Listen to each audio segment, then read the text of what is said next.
नमस्कार भक्तों, राधे राधे, जय श्री कृष्ण।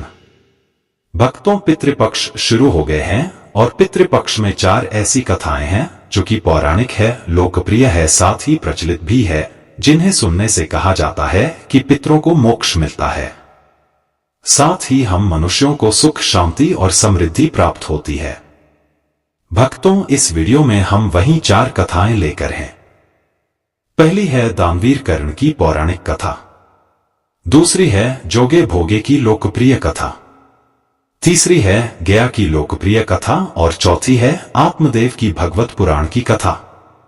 भक्तों, पितृपक्ष की जो पहली कथा हम सुनेंगे वो है महाभारत के महादानवीर कर्ण की। भक्तों, कहा जाता है कि सर्वप्रथम श्राद्ध करने की शुरुआत दानवीर कर्ण ने ही की थी।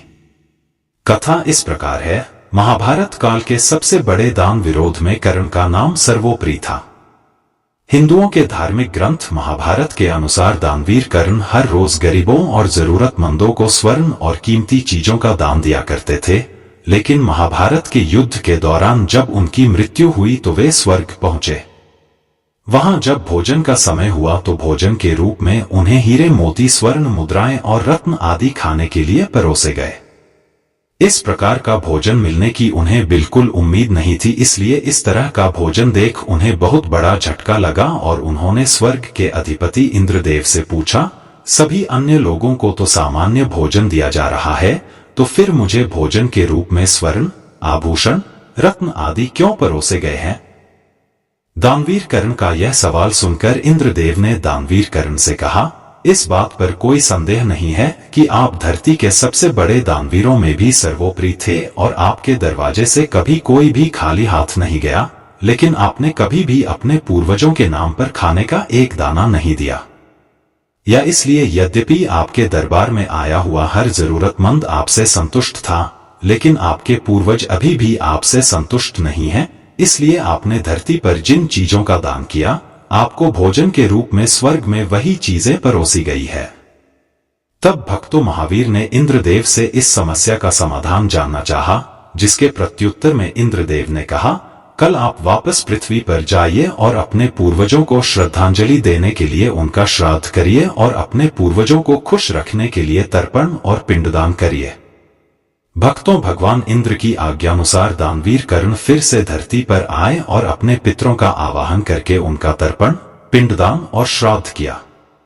जिस समय दानवीर कर्ण ने श्राद्ध किया था उस समय सूर्य कन्या राशि में था और माना जाता है कि जब सूर्य कन्या राशि में होते हैं तब चंद्रमा धरती के सबसे करीब होता है और पूर्वजों का पितृलोक चंद्रलोक के बिल्कुल ऊपर की ओर है, इसलिए यही वह समय होता है जब पितृलोक के पूर्वज अपने धरतीवासी जन से भोजन प्राप्त करने की आशा करते हुए और श्राद्ध के रूप में पृथ्वीवासी जिस भोजन को पितरों के नाम से बनाकर प्रसाद रूप में गायों को और ब्राह्मणों को अर्पण करते हैं, वही भोजन सूक्ष्म रूप में इन पितृलोक के पूर्वजों को प्राप्त होता है। भक्तों, इस प्रकार से दानवीर कर्ण ने इंद्रदेव की आज्ञा से सर्वप्रथम श्राद्ध करने की शुरुआत की थी, जिसके बाद से ही धरती पर श्राद्ध का प्रचलन शुरू हुआ और माना यह जाता है कि इन 16 दिनों के पितृपक्ष में जो भी व्यक्ति अपने पूर्वज का श्राद्ध करता है, उसके पूर्वज उससे संतुष्ट होकर उसे आशीर्वाद देने के लिए पृथ्वी पर आते हैं, जिससे उसका जीवन अगले 1 साल तक शांतिपूर्ण तरीके से तरक्की करते हुए बीतता है। जबकि भक्तों, जो लोग अपने पूर्वजों के नाम पर श्राद्ध नहीं करते, उन लोगों के पूर्वज धरती से वापस भूखे ही लौटने के लिए विवश होते हैं। मित्रों, परिणाम स्वरूप वे असंतुष्ट होकर अपनी संतान के लोगों को श्राप देते हुए पितृलोक लौटते हैं और उनके श्राप की वजह से इस प्रकार के घरों के लोग अकाल मृत्यु, अशांति और विभिन्न प्रकार की मनोविकृति के कारण साल भर परेशान रहते हैं। इसलिए भक्तों, हिंदू धर्म की यह मान्यता है कि यथाशक्ति, यथासंभव और यथोचित प्रत्येक व्यक्ति को इसी श्राद्ध पक्ष में अपने पूर्वजों के नाम पर उनका श्राद्ध दान, तर्पण, पिंडदान आदि जरूर करना चाहिए, ताकि उन्हें अपने पूर्वजों का आशीर्वाद प्राप्त हो, न कि पितृदोष के रूप में श्राप। मित्रों, दूसरी कथा जो हम सुनेंगे वह जोगी भोगे की लोकप्रिय तथा पौराणिक कथा है। इस कथा में बताया जाता है कि पितरों का श्राद्ध देने से वे किस तरह तृप्त होकर धन दौलत का आशीर्वाद देते हैं। भक्तों, कथा इस प्रकार है, आप कथा को ध्यानपूर्वक सुनिए। पितृपक्ष की लोक कथा के अनुसार जोगे तथा भोगे दो भाई थे। दोनों अलग अलग रहते थे।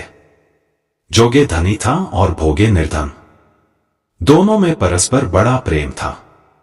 जोगे की पत्नी को धन का अभिमान था, किंतु भोगे की पत्नी बड़ी सरल हृदय थी। पितृपक्ष आने पर जोगे की पत्नी ने उससे पितरों का श्राद्ध करने के लिए कहा, तो जोगे इसे व्यर्थ का कार्य समझकर टालने की चेष्टा करने लगा, किंतु उसकी पत्नी समझती थी कि यदि ऐसा नहीं करेंगे तो लोग बातें बनाएंगे। फिर उसे अपने मायके वालों को दावत पर बुलाने और अपनी शान दिखाने का यह उचित अवसर लगा। अतः वह बोली, आप शायद मेरी परेशानी की वजह से ऐसा कह रहे हैं, किंतु इसमें मुझे कोई परेशानी नहीं होगी। मैं भोगे की पत्नी को बुला लूंगी, दोनों मिलकर सारा काम कर लेंगी। फिर उसने जोगे को अपने पीहर न्योता देने के लिए भेज दिया। दूसरे दिन उसके बुलाने पर भोगे की पत्नी सुबह सवेरे आकर काम में जुट गई।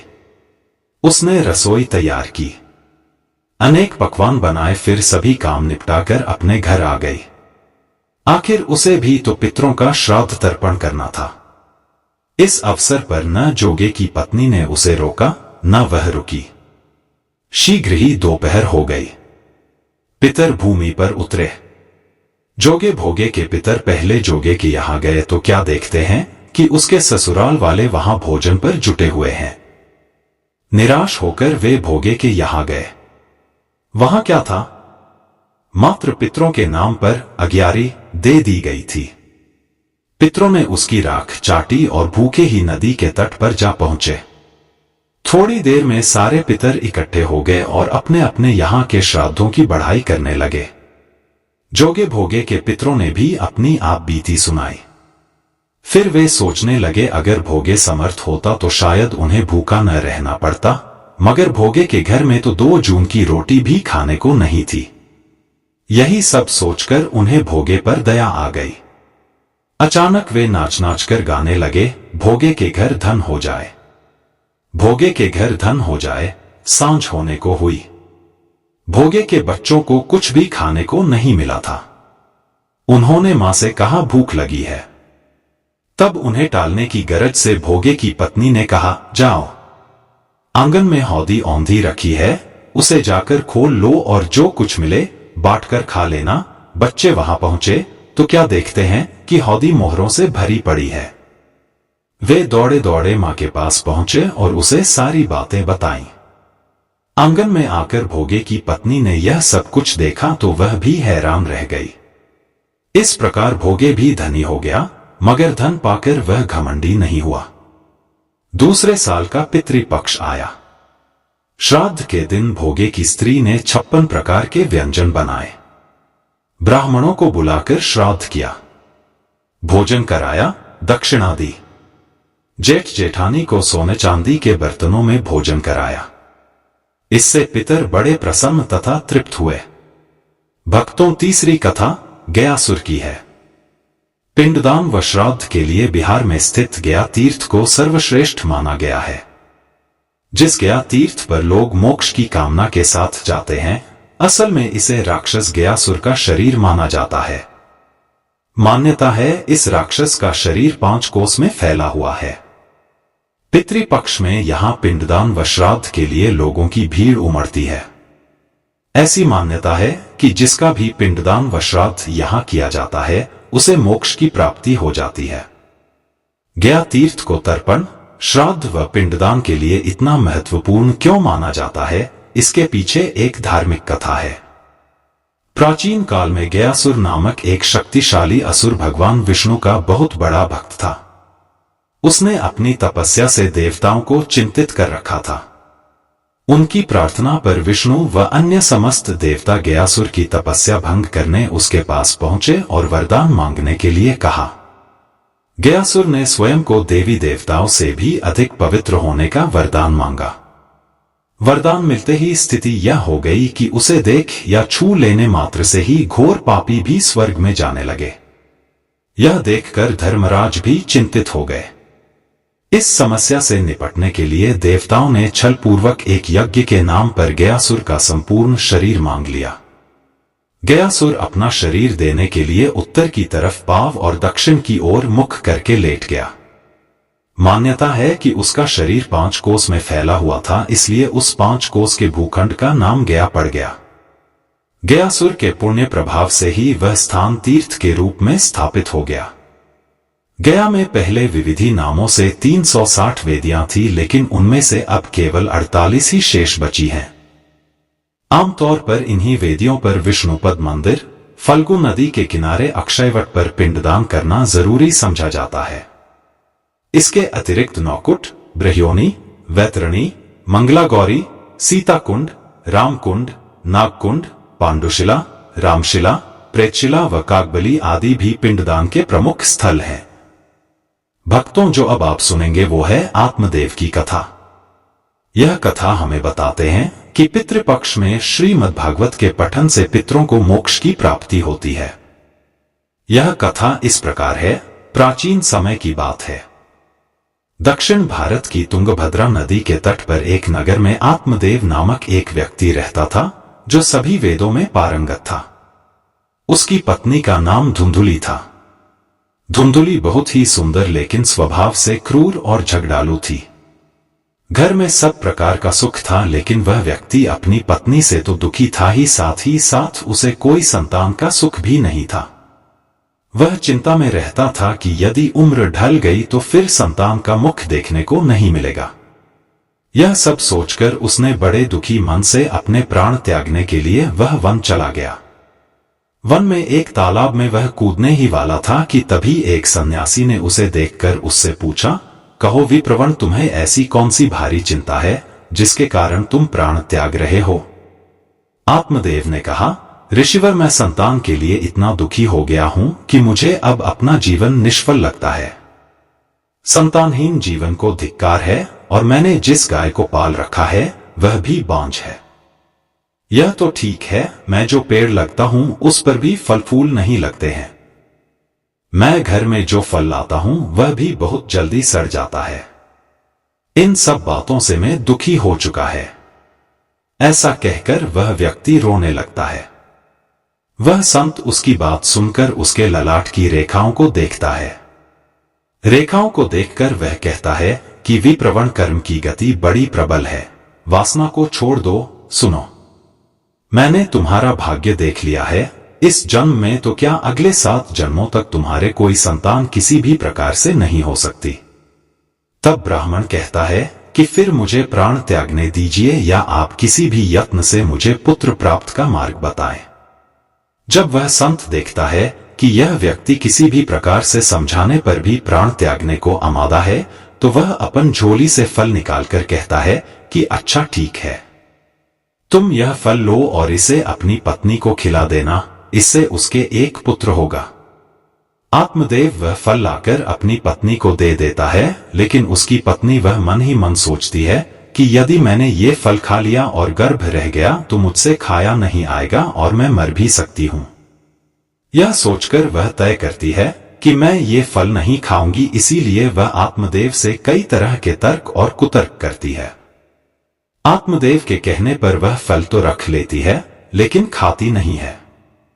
एक दिन उसकी बहन उसके घर आती है, जिसे वह सारा किस्सा सुनाती है।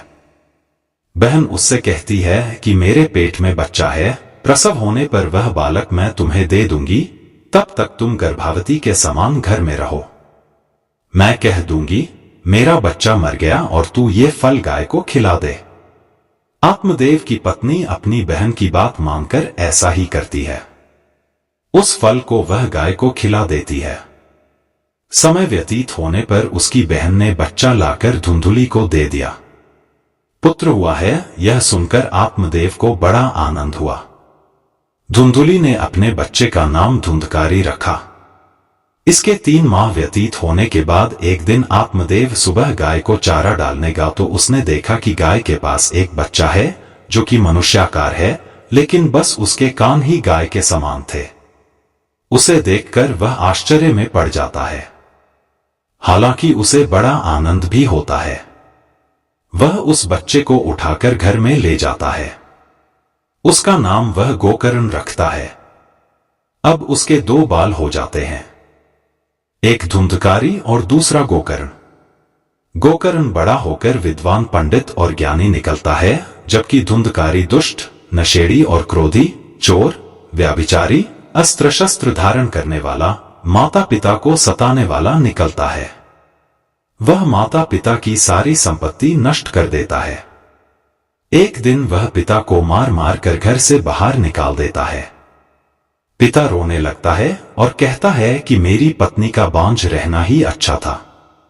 तभी वहां गोकर्ण आ जाता है। वह पिताजी को वैराग्य का उपदेश देता है और कहता है कि आप सभी छोड़कर प्रभु की शरण में वन चले जाएं और भागवत भजन करें। भगवत भजन ही सबसे बड़ा धर्म है। गो से उत्पन्न पुत्र गोकर्ण की बात मानकर आत्मदेव वन चले जाते हैं। बाद में उसकी पत्नी धुंधली को धुंधकारी सताने लगता है, तो वह कुएं में कूदकर आत्महत्या कर लेती है। तब धुंधकारी 5 वेश्याओं के साथ रहने लगता है। वेश्याएं उसे अपने तरीके से संचालित करती थी। धुंधकारी उन वेश्याओं के लिए ही धन जुटाने लगता है। वह उनके लिए डाका डालता और चोरी करता है। बाद में वे वेश्याएं सोचने लगती है कि यदि एक दिन यह पकड़ा गया तो राजा इसके साथ हमें भी दंड देगा। यह सोचकर वह वेश्याएं सोते हुए धुंधकारी को रस्सियों से उसका गला दबाने का प्रयास करती है। जब वह गला दबाने से भी नहीं मरता है तो वे सभी मिलकर उसे दहकते अंगारों में डाल देती है। वहां वह तड़फ तड़फ कर मर जाता है। बाद में उसे गड्ढा खोदकर गाड़ दिया जाता है। मरने के बाद धुंधकारी भयंकर दुख देने, झेलने और अपने कुकर्मों के कारण एक प्रेत बन जाता है। प्रेत बनने के बाद भूख और प्यास से वह व्याकुल हो जाता है। रह रहकर वह चिल्लाता भी रहता है, क्योंकि उसे अंगारों से जलाया गया था, इसीलिए उसकी अनुभूति उसे अभी भी सताती रहती है। उसे लगता है कि अभी भी मेरा शरीर जल रहा है। एक दिन उसका भाई गोकर्ण उसके गांव में कथा करते हुए आते हैं। गोकर्ण सबसे नजर बचाते हुए अपने पुश्तैनी मकान में सोने चले जाते हैं। अपने ही घर में अपने भाई को सोया हुआ देखकर धुंधकारी खुश हो जाता है और आवाज लगाता है। गोकर्ण यह आवाज सुनकर पूछता है कि तुम कौन हो? धुंधकारी कहता है, मैं तुम्हारा भाई हूं, मेरे कुकर्मों की गिनती नहीं की जा सकती, इसी से मैं प्रत्योनी में पड़ा ये दुर्दशा भोग रहा हूं। भाई, तुम दया करके मुझे इस योनि से छुड़ाओ। गोकर्ण कहता है कि मुझे बड़ा आश्चर्य हो रहा है, मैंने तुम्हारे लिए विधिपूर्वक गयाजी में श्राद्ध किया, फिर भी तुम प्रत्योनी से मुक्त कैसे नहीं हुए? मैं कुछ और उपाय करता हूं। कई उपाय करने के बाद भी जब कुछ नहीं होता है तो अंत में वह सूर्यदेव से पूछते हैं, तो सूर्यदेव कहते हैं कि केवल श्रीमद्भागवत कथा सुनने से मुक्ति हो सकती है, इसलिए तुम सप्ताह पारायण करो। तब गोकर्ण ने व्यास गद्दी पर बैठकर कथा कहने लगे। देश गांव से बहुत लोग कथा सुनने आने लगे। इतनी भीड़ हो गई कि सब आश्चर्य करने लगे। तब वह प्रेत भी वहां आ पहुंचा। वह इधर उधर स्थान ढूंढने लगा। इतने में उसकी दृष्टि एक सीधे रखे हुए 7 गांठ के बांस पर पड़ी। वह वायु रूप से उसमें जाकर बैठ गया। जब शाम को कथा को विश्राम दिया गया तो एक बड़ी विचित्र बात हुई। सबके देखते देखते उस बांस की एक गांठ तड़तड़ करती फट गई। इसी प्रकार 7 दिनों में 7 गांठें फट गई और 12 स्कंद सुनने से पवित्र होकर धुंधकारी एक दिव्य रूप धारण करके सामने खड़ा हो गया। उसने भाई को प्रणाम किया। तभी बैकुंठवासी पार्षदों के सहित एक विमान उतरा। सबके देखते ही धुंधकारी विमान पर चढ़ गए। उन पार्षदों को देखकर उनसे गोकर्ण ने कहा, भगवान के प्रिय पार्षदों, यहाँ हमारे अनेकों शुद्ध हृदय श्रोतागण हैं, उन सबके लिए एक साथ बहुत से विमान क्यों नहीं लाए? यहाँ सभी ने समान रूप से कथा सुनी है, फिर फल में इस प्रकार का भेद क्यों? भगवान के पार्षदों ने कहा, इस फल भेद का कारण इनमें श्रवण का भेद है। श्रवण सबने समान रूप से ही किया, किंतु इसके जैसा मनन नहीं किया। इस प्रेत ने 7 दिन तक सुने हुए विषय का स्थिरचित्त से खूब मनन भी करता रहा। यह कहकर वे सब पार्षद बैकुंठ को चले गए। श्रावण माह में गोकर्ण ने फिर से उसी प्रकार सप्ताह क्रम से कथा कही। वहां भक्तों से भरे हुए विमानों के साथ भगवान प्रकट हो गए। उस गांव में कुत्ते और चंडाल पर्यंत जितने भी जीव थे सभी दिव्य देह धारण करके विमान पर चढ़ गए। भगवान उन सभी को योगी दुर्लभ गोलोक धाम में ले गए। भक्तों, आज के लिए बस इतना ही। अगर आपको यह वीडियो पसंद आया है तो वीडियो को लाइक करिएगा, दोस्तों को शेयर जरूर करिएगा और चैनल को सब्सक्राइब भी कर लीजिए। बोलिए भगवान श्री हरि नारायण की जय।